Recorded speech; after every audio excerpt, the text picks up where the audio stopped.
De Myrtille, que vous inspire le témoignage de Sony? Moi, je dirais que c'est plutôt un one-woman chance que tu fais. Et en fait, ce que j'aime bien, c'est ton côté glamour et glumour. En fait, tu es un vrai exemple pour plein de gens. Et puis, ta liberté d'expression, ta non-censure ne peut que me plaire. En fait, je te connaissais de la télé, moi, et franchement, tu m'as toujours plu. Et tu as une beauté universelle et une compréhension universelle grâce justement En tout cas, au fait que tu es un peu j'aimerais les deux. emprunter votre collier. Alors, une beauté, une compréhension et une douceur. Il y a une douceur qui Exactement. émane de vous. C'est vrai, hein, une vraie Ouais. douceur. Ça, c'est la culture asiatique, peut-être. Ah bon? Je sais pas. Pour ensuite, après, piquer vos boulots dans les traiteurs chinois. Bon, en tout cas, j'ai bien compris que ma place est menacée. Je m'accroche à mon fauteuil.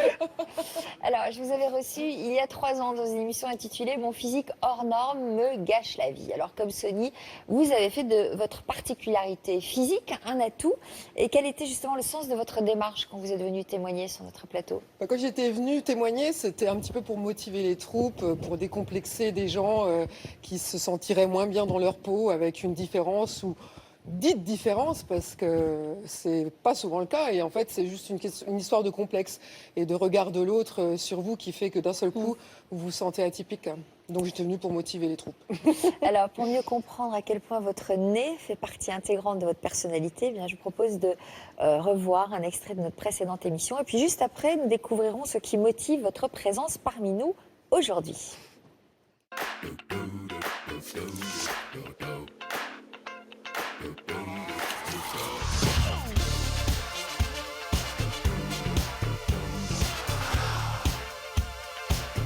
Un physique qui est un peu différent, c'est déjà plus drôle qu'un physique parfait.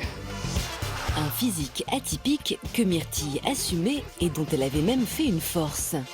C'est né de mon père, comme je dis, je porte un membre de ma famille au milieu du visage. Est-ce que vous avez envisagé de le refaire à un moment donné? Bah oui, parce qu'une fois, un ami à moi m'a emmené chez un chirurgien esthétique et il m'a dit, si jolie fille avec un nez aussi monstrueux, va falloir faire quelque chose, ma chérie. Donc il m'a montré un nez de lilliputien, le nez magnifique que je pourrais avoir. Et moi, j'ai été effarée, je me suis dit, mais j'arriverai jamais à respirer avec ça. Je me suis dit que je devais pas être si névrosée que ça par mon nez et que finalement, c'était aussi quand même pas aux gens de me dire si mon nez, je devais l'avoir dans le pif ou pas. Un nez pas comme les autres qui lui avait donné l'idée de se mettre en scène dans des vidéos humoristiques. Le métier d'humoriste m'a aidé, oui, à voir qu'on pouvait rire de tout et puis s'amuser de soi-même en premier. Je vois que ça amuse les gens et du coup, moi, c'est quand même ça qui me fait plaisir dans la vie, c'est de rendre les gens heureux. Alors si mon nez en plus peut rendre les gens heureux et les faire rire, franchement, on peut pas faire mieux. Cette générosité et cette personnalité lui avaient également ouvert les portes du mannequinat. Moi, j'ai travaillé avec des grands photographes quand j'étais aux Beaux-Arts et qui m'ont montré justement que j'avais cette particularité, cette originalité qui pouvait faire quelque chose d'original à l'image.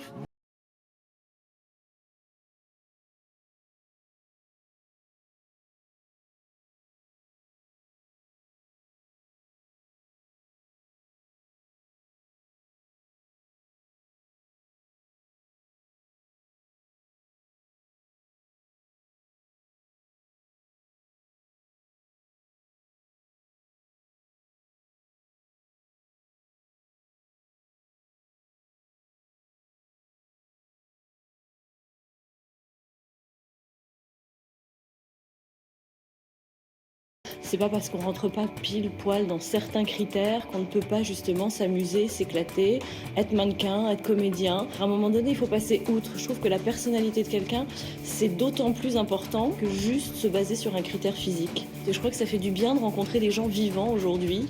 C'est assez amusant de travailler avec Myrtille. On m'a toujours dit que j'avais du flair.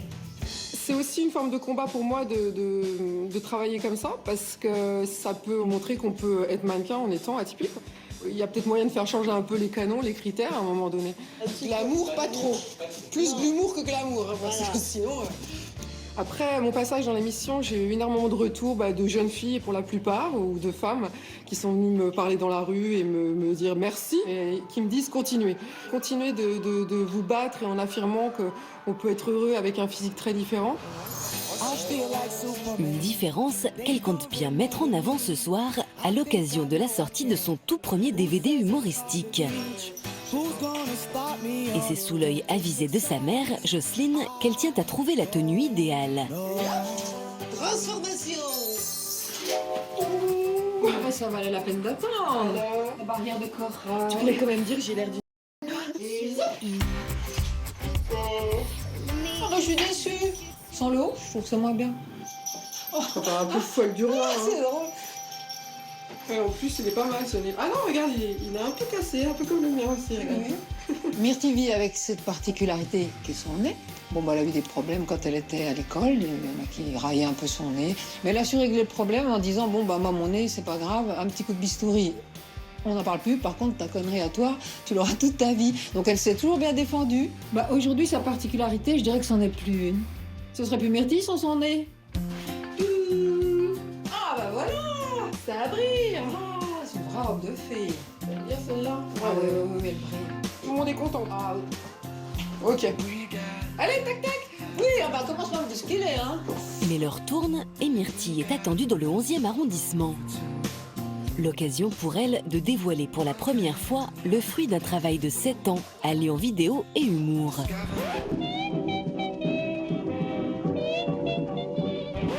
Et le résultat semble être à la hauteur aux yeux de ses invités. Elle assume et elle affirme cette différence, ce personnage, et qu'elle elle le montre à tout le monde. Et voilà, il faut y aller, quoi. Je suis différent et j'y vais. Non, mais moi, je vais simplement te dire que vraiment, je crois très sincèrement, non mais très sincèrement, d'abord en ton talent qui est visible et en ce que tu fais. Ah, c'est gentil. Merci Emma. Elle a plu à cause de son charisme, essentiellement. En fait, quand on la voit arriver, on voit qu'elle dégage quelque chose, une élégance, elle a des jambes incroyables en plus. Elle a une beauté qui sort un petit peu, qui est dans la marge, mais c'est les beautés que moi je préfère. De voir tout ce monde réuni autour de moi, ça me fait énormément plaisir parce que c'est le résultat de longues années de travail. Je dirais pas que je suis fière de moi, je dirais jamais que je suis fière de moi. Non, je suis contente de l'aboutissement d'un travail et de la reconnaissance publique qui me suit quand même maintenant. Il faut se battre pour tout dans la vie. Donc se battre pour son travail, se battre pour ce qu'on est, affirmer ce qu'on est, c'est ça le message que je voudrais faire passer aussi.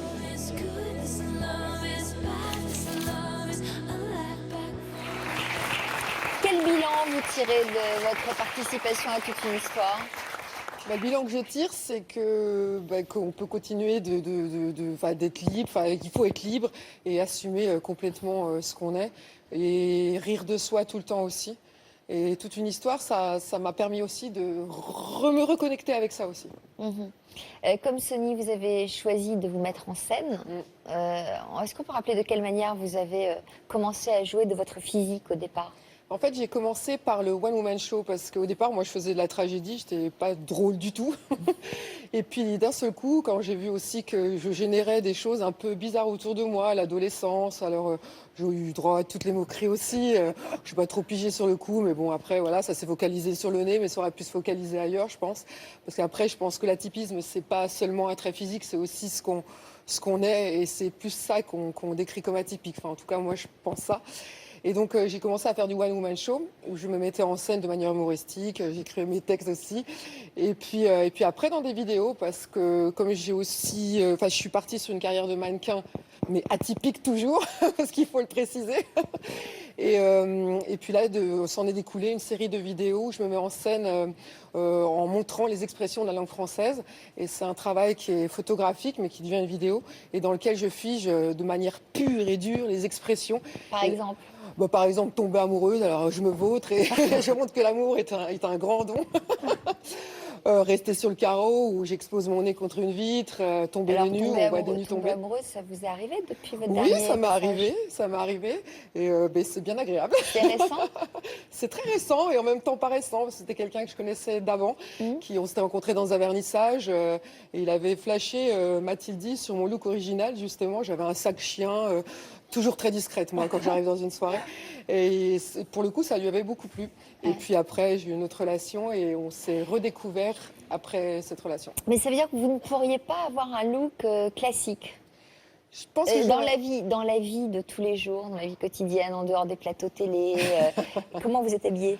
Dans la vie, j'ai toujours un look quand même, ouais. J'ai un peu été élevée là-dedans, ma mère m'a toujours looké. Et quand tu disais qu'on est dans des familles où on est quand même... oui, qu'on peut être accepté dans sa famille, moi, ça a toujours été le cas. Ma mère m'a toujours élevée dans la différence, elle m'a toujours fait des looks pas possibles. Et elle m'a toujours entretenue dans l'idée que l'originalité était plus un atout que... Même pour descendre la poubelle. Exactement, ouais. ah oui, toujours. Au moins les hugs à paillettes, quoi. Alors, c'est quoi le DVD, là? Alors, le DVD, c'est mon DVD collector qui vient de sortir, qui s'appelle Myrtille vous fait, dans lequel je montre de manière humoristique les expressions de la langue française. Voilà. Et mais j'aime plutôt dire que je montre les expressions dans leur plus simple expression. Et parce que l'expression, ça vient aussi de l'expressivité et c'est une forme de liberté. Et on parle pas de liberté d'expression pour rien. Et ça, c'est un terme qui me collera à la peau toujours, je pense. Et je me suis même dit qu'un jour, à force qu'on me dise que j'ai un nez bizarre, on allait mosaïquer mon nez à la télé, me censurer, sous prétexte, tu sais, qu'il n'est pas dans les canons ou dans les critères vraiment qu'on accepte. Et ça me fait de plus en plus peur, ça. Les dictates sont de plus en plus terribles, je trouve, en ce moment. Mais en tout cas, ça, c'est excellent pour apprendre le français pour les immigrés. Ah, voilà. Très bien pour les immigrés. Moi, je prends. Quel genre de relation vous me parlez de votre mère? Elle faisait quoi, votre mère? Ma mère, c'est une ancienne comédienne. Après, elle a travaillé chez les avocats, mais elle n'a jamais perdu son côté artiste. Ma mère, c'est, je dis toujours, la plus artiste de nous deux. Et c'est une maman dragon, une maman Rottweiler aussi. Faut faire gaffe, ça mord.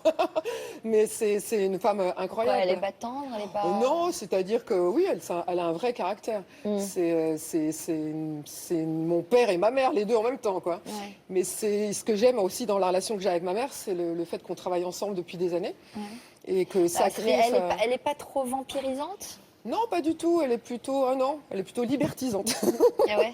Elle vous pousse? Elle m'a toujours poussée. Elle vous critique? Elle me critique beaucoup, oui. C'est-à-dire qu'elle va pas me dire que c'est bien quand c'est pas bien. Et je pense que c'est le rôle d'une maman aussi. Et l'originalité de ce projet aussi, c'est que c'est elle qui est à l'origine de ce projet et qui trouve les slogans. Alors étonnant, détonnant, mais surtout interdit à moins de 18 ans. Et quand je me dis que je fais ça avec ma maman, je suis plutôt contente. Et vos projets pour l'avenir? Mes projets pour l'avenir, j'espérerais un peu... Est-ce que vous voulez me piquer ma place aussi? Oh oui, j'adorerais. J'adorerais. Allons-y, on va passer des castings. Je n'ai pas la sagesse des Sophie. Mais, ça décoiffe. Non, là, je suis plutôt trop coiffée, justement. Non, j'aimerais par contre un peu plus de rôles. Moi, atypique, le dernier rôle qu'on m'a proposé au cinéma pour un long métrage, c'était de faire la vieille dame dans Babysitting 2. Alors, ça consistait à faire une vieille dame de 90 ans derrière des tonnes de latex. Je me dis, je dois vraiment avoir une sale tronche pour qu'on me propose ça. Du coup, ça donne pas trop d'assurance, mais j'aimerais bien avoir un petit peu plus de rôles dits normaux. Et ça, c'est aussi une forme de bouc. Parce que je joue depuis que je suis toute petite et avec un peu d'imagination, on pourrait peut-être me coller dans des trucs sympas. Et la mode, vous créez vos robes, vos tenues, vos colliers. On vous a vu défiler pour une styliste. Oui, j'ai défilé pour une styliste, je peux citer son nom, qui s'appelle Stéphanie Renoma et qui travaille sur des smokings très originaux et justement dits androgynes. Elle prend énormément de mannequins dits atypiques, qui sortent des normes. Et c'est aussi pour ça qu'on a décidé de collaborer ensemble, parce qu'elle aime bien tout ce qui sort de l'ordinaire. Mais vous aimez bien créer, elles sont sympas vos robes. Ça, c'est pas moi, c'est juste le colis. D'accord. Mais dans le reportage, c'est mes robes. Ouais. Oui, j'adore créer, c'est toujours pour avancer et puis pour montrer que l'atypisme, c'est pas forcément la personne qui est dedans, c'est le look aussi. C'est un ensemble aussi, l'atypisme, la différence. Mais en même temps, c'est un tir groupé. Sony, une réaction à ce personnage? J'aimerais bien emprunter le collier. Mais je te le prête quand tu veux. Bon, je vais vous demander de signer le grand livre de l'histoire continue. Avec grand plaisir. Merci avant de me piquer ma place. Elle est libre. Je laisse une option, je note tout de suite. Merci à tous. Vous voulez peut-être conclure l'émission? Allez-y, allez-y. Merci, je vous laisse ma place, volontiers. Je vais conclure l'émission avec vous. Allez-y. Alors pour conclure, je dirais que la vie, il ne faut pas en faire toute une histoire, et que quand on commence à regarder toute une histoire, on a envie que ça dure toute la vie. Bravo. Joli. Elle est quand même bien meilleure, il n'y a pas photo. Merci à tous en tout cas pour votre confiance et votre fidélité. À bientôt pour d'autres témoignages. Tout de suite, c'est Stéphane Bern sur France 2 et peut-être qu'on vous retrouve aussi cet après-midi. À tout de suite. Merci. À tout de suite Stéphane.